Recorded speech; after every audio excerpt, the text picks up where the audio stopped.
बात उस समय की है जब पांचों पांडव को वनवास हो गया था। वनवास जाने से पहले पांडवों ने भगवान श्री कृष्ण से पूछा, हे श्री कृष्ण, अभी ये द्वापर युग का अंतकाल चल रहा है। आप हमें बताएं कि आने वाली कलयुग की चलिए गति क्या है और कैसे होगी। श्री कृष्ण जवाब देते हैं, मैं तुम्हें इसका सीधा सा उत्तर तो नहीं दे सकता, लेकिन हाँ, तुम पांचों भाई वन में जाओ और वन में जो कुछ भी देखे मुझे लाकर बताओ। मैं तुम्हें उसका कलयुग में प्रभाव बताऊंगा। इसके बाद पांचों भाई वन में चले गए। उन्होंने वन में जो देखा वो देखकर आश्चर्यचकित रह गए। आखिर उन्होंने वन में क्या देखा और श्री कृष्ण ने क्या जवाब दिया, ये जानने के लिए इसके अंत तक जरूर सुने। श्री कृष्ण के कहे अनुसार पांचों भाई अलग अलग दिशा में वन की ओर निकले। युधिष्ठिर भ्रम पर थे। उन्होंने एक जगह पर देखा कि एक हाथी के 2 सूंड थे। ये देखकर युधिष्ठिर के आश्चर्य का ठिकाना नहीं रहा। अर्जुन दूसरी दिशा में भ्रमण पर थे। कुछ दूर जंगल में जाने पर उन्होंने जो देखा उसे देखकर वो भी आश्चर्यचकित रह गए। वहाँ पर देखा कि कोई पंछी है जिसके पंखों के ऊपर वेदों की रचनाएं की हुई है और वो पंछी मुर्दे का मांस खा रहा है। ये दृश्य देख अर्जुन कुछ समझ नहीं पाए। दोनों भाइयों की तरह भीम भी भ्रमण पर थे। उन्होंने जो देखा वो भी आश्चर्यचकित रह गए। उन्होंने देखा कि गाय ने एक बच्चे को जन्म दिया, लेकिन जन्म के बाद में गाय बच्चे को इतना चाट रही है कि उसका बछड़ा लहूलुहान हो गया है। सहदेव भी भ्रमण थे तो उन्होंने चौथा आश्चर्य देखा। उन्होंने देखा कि 6-7 कुएं हैं जिसमें पानी है और बीच का एक कुआं खाली है। बीच का कुआं काफी गहरा होते हुए फिर भी पानी नहीं है। घोर आश्चर्य हुआ, ऐसे कैसे हो सकता है। नकुल भी भ्रमण पर थे और उन्होंने एक आश्चर्यजनक घटना देखे।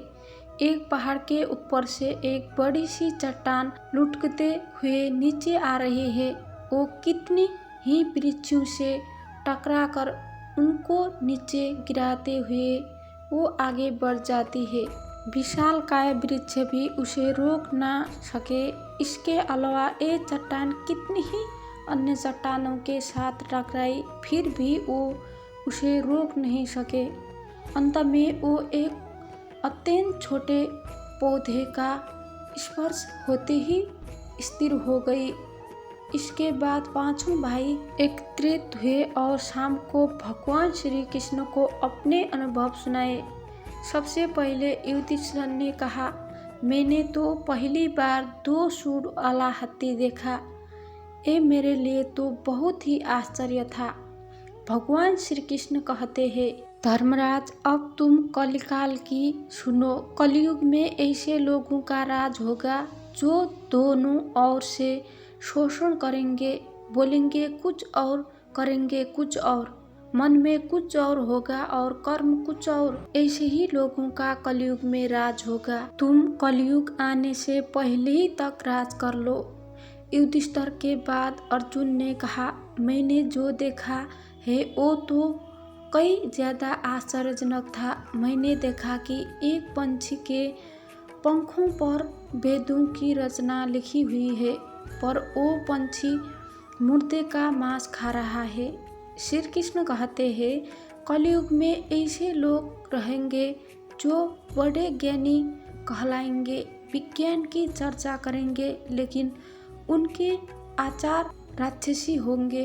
वो बड़े पंडित और विद्वान कहलाएंगे, किंतु ये देखते रहेंगे कि कौन सा मनुष्य कब मरे और हमारे नाम से संपत्ति कर जाए।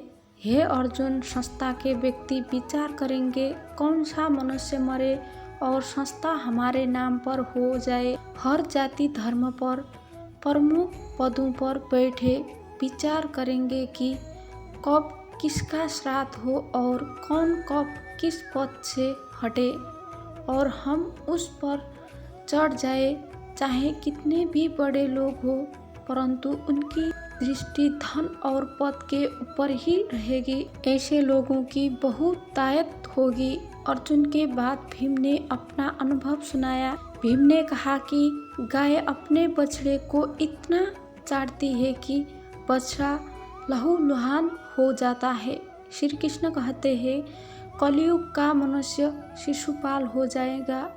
कलयुग में माँओं की बच्चों के लिए ममता इतनी बढ़ जाएगी, उन्हें अपने विकास का असर ही नहीं मिलेगा। मोह माया में ही घर बर्बाद हो जाएगा। किसी का बेटा घर छोड़कर साधु बनेगा तो हजारों व्यक्ति दर्शन करेंगे। यदि अपने बेटे को साधु बनना चाहता तो रोएंगे कि मेरे बेटे का क्या होगा। इतनी ज़्यादा ममता होगी कि उसे मोह माया और परिवार में ही बाधक रखेंगे। उनका जीवन वहीं खत्म हो जाएगा। वास्तव में लड़के तुम्हारे नहीं है, वो तो बहू की अमानत है और लड़कियां जमाइयों की अमानत है और तुम्हारा ये शरीर मृत्यु की अमानत है। तुम्हारी आत्मा परात्मा की अमानत है। इसलिए तुम्हारा अपने श्वास संबंध को जानना आवश्यक है। भीम के बाद सहदेव ने पूछा, हे श्री कृष्ण, मैंने जो देखा, मैंने ये देखा कि 5-7 बड़े कुओं के बीच में एक गहरा कुआं बिल्कुल खाली है, जबकि ऐसा संभव कैसे हो सकता है। भगवान श्री कृष्ण ने जवाब में कहा, कलयुग में लड़की के विवाह में, मकवान के उत्सव में, छोटे बड़े उत्सवों में तो लाखों रुपए खर्च करेंगे, परंतु पड़ोस में ही यदि कोई भूखा प्यासा मर रहा है तो ये नहीं देखेंगे कि उसका पेट भरा है या नहीं। उसका अपना ही संगा भूख से मर जाएगा, उसे देखते रहेंगे और दूसरी ओर मजा, मदिरा, मांस, भक्षक, सुंदरता और जश्र में पैसा उड़ाएंगे, किंतु किसी के 2 आंसू पूछने में उनकी रुचि ना होगी। कहने का तात्पर्य ये है कि कलयुग में अन्न के भंडार होंगे, लेकिन लोग भूख से मरेंगे। सामने बंगाल में ऐश आराम चल रहा होगा, लेकिन पास की झोपड़ी में आदमी भूख से मर जाएगा। एक ही जगह पर आसमान अपने चरम पर होगी। सहदेव के बाद नकुल ने श्री कृष्ण को बताया कि मैंने भी एक आश्चर्य देखा है कि एक बड़ी सी चट्टान पहाड़ पर से लुढ़की वृक्ष के तनके और चट्टान ने भी उसे ना रोक पाए, किंतु एक छोटे से पौधे से स्पर्श से ही वो बड़ी चट्टान रुक गई। समझ नहीं पाए कैसे। श्री कृष्ण ने कहा, कलयुग में मानव का मन नीचे गिरेगा, उसका जीवन पतित होगा। ये पतित जीवन धन की शिलाओं से नहीं रुकेगा, नहीं सत्ता के वृक्ष से रुकेगा, किंतु हरि नाम के एक छोटे से पौधे से, हरि कीर्तन से मनुष्य जीवन रूपी पौधे का पतन होना रुक जाएगा। इसलिए भक्तों, हरि भजन कलयुग में मोक्ष पाने का एकमात्र उपाय है। तो मित्रों, आज की इस वीडियो में बस इतना ही। हम उम्मीद करते हैं कि हमारे वीडियो के जरिए आपको कई सवालों के जवाब मिल गए होंगे। अगर ये वीडियो पसंद आई हो तो इसे लाइक और शेयर ज़रूर कीजिएगा। अगर आपने हमारे चैनल को सब्सक्राइब नहीं किया हो तो ज़रूर करिए। इसके साथ ही मुझे दे इजाज़त। और हाँ, इस वीडियो को अंत तक देखने के लिए आपका बहुत बहुत शुक्रिया।